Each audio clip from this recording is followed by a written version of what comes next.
देखिए, पहली बात तो ये है कि वज़ीर आज़म की गुफ्तगू से बड़ा साफ पता चल गया है कि थोड़े से हिल गए हैं, और साथ ही उन्होंने थ्रेट किया है कि मुझसे मत पूछियो, अगर मुझसे किसी ने पूछा तो मैं सैक कर दूंगा। ये हमें तो नहीं सुना रहे ना, हम तो उनको सैक नहीं कर सकते। हम तो वही कर सकते हैं जो हम करेंगे, सड़क पे आएंगे, पार्लियामान में जाएंगे, शोर मचाएंगे, झंडा उठाएंगे और बोलेंगे कि भाई जो आपने एक स्टैंडर्ड सेट किया, खुदा का वास्ता है पूरे मुल्क के लिए एक ही स्टैंडर्ड सेट करें। यानी आप खुद ही कहते थे, आज हम आपको लौटा रहे हैं कि क्या इस मुल्क में दो अदालतें हैं, एक अदालत गरीब आदमी के लिए और एक अदालत आपके लिए। इस मुल्क में दो हुकूमतें हैं, एक हुकूमत जो ज़रा ऐसे कहीं ज़रा 19 से 20 कोई चीज़ हो तो जाके नैब भेज के पकड़वा दे लोगों को और SHO भेजे और दहशतगर्दी के पर्चे करवाए, और एक वो जो कहे कि भाई मेरा थोड़ी काम है, मैं तो प्राइम मिनिस्टर हूँ, मुझे एक सफ़ा दिया गया, मैं सेटिस्फाइड हो गया, खेल ख़त्म। तो ये डबल स्टैंडर्ड ख़त्म हो।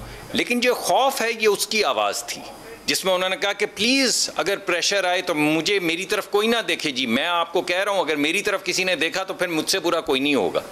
तो ये हमें नहीं सुना। लेकिन देखिए उनकी आप ये भी तो देखें, मियां नवाज शरीफ के हवाले से मैं आपसे यहाँ सवाल करना चाहती हूँ। नहीं मुसद्दिक साहब, मैं आपको यहाँ रोकती हूँ, माजरत आपकी बात यहाँ काट रही हूँ, लेकिन देखें, वज़ीर आज़म इमरान खान ये कहना था कि अगर कोई किसी की जरूरत होती कि मुझसे इस्तीफा मांगता, जिसमें साबिक DG ISI के हवाले से उनकी बात थी, तो उसी वक्त उनका इस्तीफा मांग लेता। दूसरी तरफ मियां नवाज शरीफ ने क्या किया, मुशाहिदुल्लाह का इस्तीफा ले लिया, अपनी शख्स की कुर्बानी दी कि ये हुकूमत इस वक्त तो इनकी, ये कुछ मुझसे पूछ रही है या किसी और से? डॉक्टर साहब सवाल आपसे ही है, अंबर का सवाल। जी मैं सुन रहा हूँ आप, क्योंकि ये अंबर साहिबा अच्छा नहीं बोलती तो आप कर लें सवाल, क्योंकि आप उनकी बात तो मुझे समझ नहीं आई। जब तक आप नहीं बोलेंगे तब तक मुझे समझ ही नहीं आएगी, क्योंकि आप बड़े साफ और शफाफ अल्फाज में बोलते, तो आप बोल लीजिए। अंबर ये कह रही हैं कि नवाज शरीफ साहब को इतना गुस्सा आया जनाब ज़हीरुल इस्लाम की बात के ऊपर कि उन्होंने मुशाहिद हुसैन से इस्तीफा ले लिया।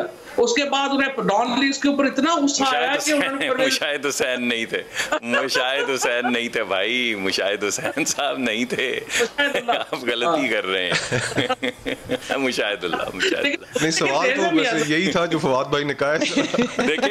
देखिए जी, मैंने पहले राउंड में ही सुन लिया था, लेकिन क्योंकि अंबर साहिबा अच्छा नहीं बोलती, इस वजह से फवाद साहब ने कहा कि मैं खुद ये सवाल गेंद अपने हाथ में लेता हूँ। देखिए बात ये है कि पाकिस्तान की जो तारीख है, क्योंकि आप जवाब नहीं शायद दे रहे थे, चले जवाब और भी कह रहे हैं। जी मैं दे रहा हूँ आपकी बात को तो मैं टाल सकता हूँ, फवाद तो मेरे बड़े करीबी दोस्त हैं, इनकी बात को तो नहीं टाला जा सकता ना, तो मैं जवाब देता हूँ। पाकिस्तान की तारीख जो है, पाकिस्तान की सियासी तारीख जो है, वो सब हम उससे वाकिफ़ हैं। ये जो इमरान खान साहब कह रहे हैं, अगर आप इनके अपने बयानात चलाएं पुराने ज़माने के, तो आपको सब पता चल जाएगा कि इस मुल्क में क्या होता रहा है। अगर आप ये फवाद चौधरी साहब ने 3 दिन पहले जो प्रेस कॉन्फ्रेंस की है और वो तमाम चीज़ें और वो तमाम लोग जिनका नाम ले लेकर जिक्र किया, अगर आप वो चलाएं तो आपको पता चल जाएगा कि पाकिस्तान में क्या क्या होता रहा है। पाकिस्तान में इस वक्त जो नवाज शरीफ का बयानिया है और जो मेरे भाई फवाद चौधरी का बयानिया है, इसमें कोई फ़र्क नहीं है, कोई फ़र्क नहीं है।